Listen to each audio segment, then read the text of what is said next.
past several months or so, I've been talking a lot about how dangerous the censorship agenda actually is.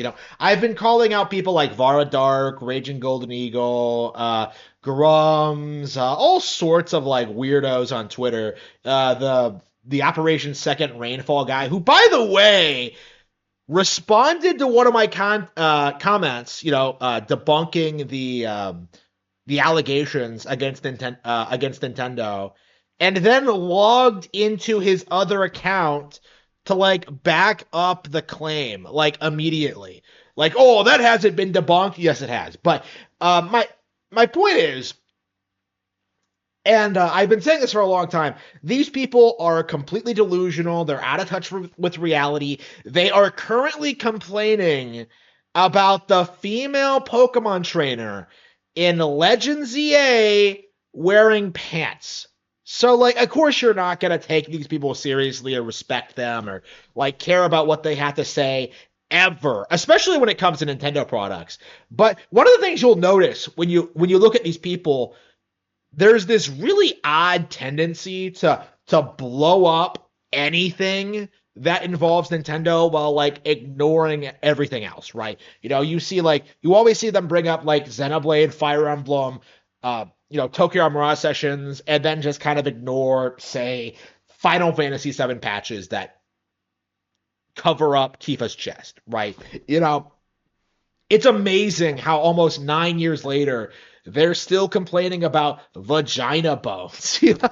That's how delusional these people are. But the thing that gets me about this, and this does need to be brought up, is I feel that these people are setting a rather unfortunate trend when it comes to their narrative and just their conspiracy, because they believe that developers making games more fan servicey is always good, no matter the circumstances, no matter the game itself. The quality of the game itself does not matter, right? Fire Emblem Engage could be the greatest game ever. Actually, it was one of the best games of 2023. Fire Emblem Engage was a great game that a lot of these people wrote off because of censorship, like they bent over backwards to complain about Fire Emblem Engage. They're not actually talking about the real problem, because when you look at something like Square Enix, right, when you look at Final Fantasy VII, right, the remake of Final Fantasy VII, when you look at that game, what are the actual problems with it? The fact that it's not really an RPG, that it's like some hackneyed Kingdom Hearts clone, that it butchers the story of the original game. The very last thing on anybody's list should be censorship patches. There's a whole host of reasons to hate Final Fantasy VII Rebirth other than censorship, right? And yet, when it comes to like the censorshippers, right, when it comes to this specific group of people, what they end up doing is hyper-focusing on the censorship, something that nobody cares about, and completely undermines what should be the most important thing about Final Fantasy VII Remake and Rebirth. Are these good remakes of Final Fantasy VII? And the answer is a gigantic, resounding no.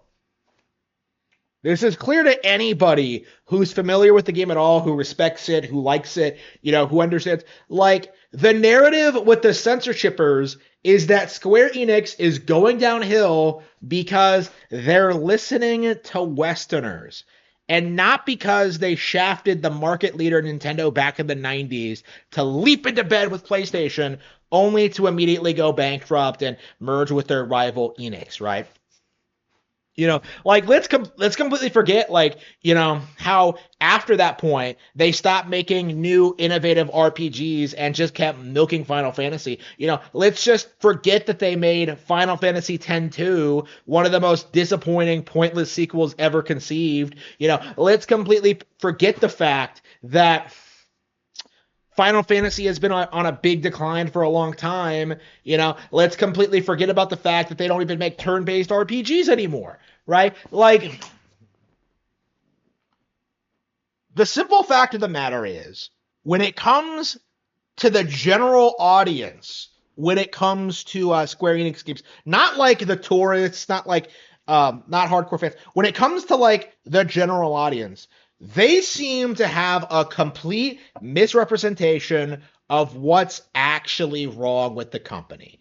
Yes, siding with Final Fantasy with Sony to produce Final Fantasy VII as a PlayStation exclusive was 100% a mistake, and they are still reaping the consequences of that today, right? They never really recovered from that blunder, and yet you won't really see a lot of people acknowledge that as a blunder, right? You don't really see people acknowledge that all of Square Enix's very few and far between successes over the past 20 years all have to do with Nintendo in some way, whether it's porting old Final Fantasy games to Nintendo handhelds or developing games like Octopath Traveler, right? Like Bravely Default, whatever minor success Square Enix has had on Nintendo consoles, it doesn't change the fact that for 25 years straight, they've pledged an eternal,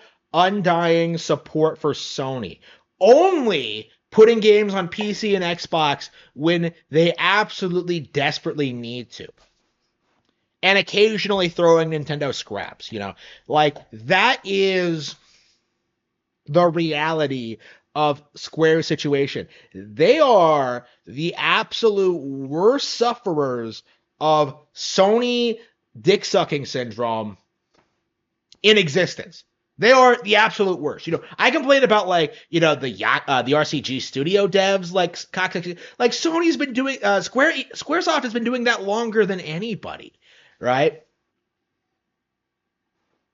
It's embarrassing the lengths they've gone to avoid developing new high-profile titles on Nintendo Switch, right? Dragon Quest XI, they did everything they possibly could to sabotage the Nintendo releases and try to prop up the PS4 version instead, only for it to be quickly outperformed. It was just... What did they think was going to happen? Going up against the big N like this.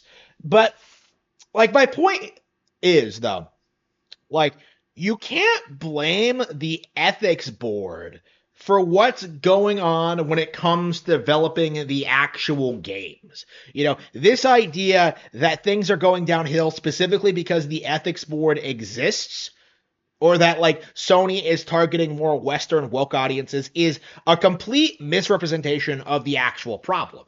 Because the reason they're pandering to the West so hard is because they've been in bed with Sony so long. This is the big elephant in the room that nobody really wants to admit, is that PlayStation was never good. It didn't push the envelope in any meaningful way. It held back development of established IPs. It ruined essentially every third party in existence. Sony is the reason that video games are terrible now.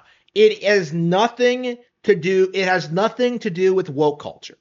Okay, absolutely nothing at all, especially when it comes to Japanese studios. There is just no getting around this. The reality of the situation is that Sony PlayStation is responsible for everything bad in the gaming industry.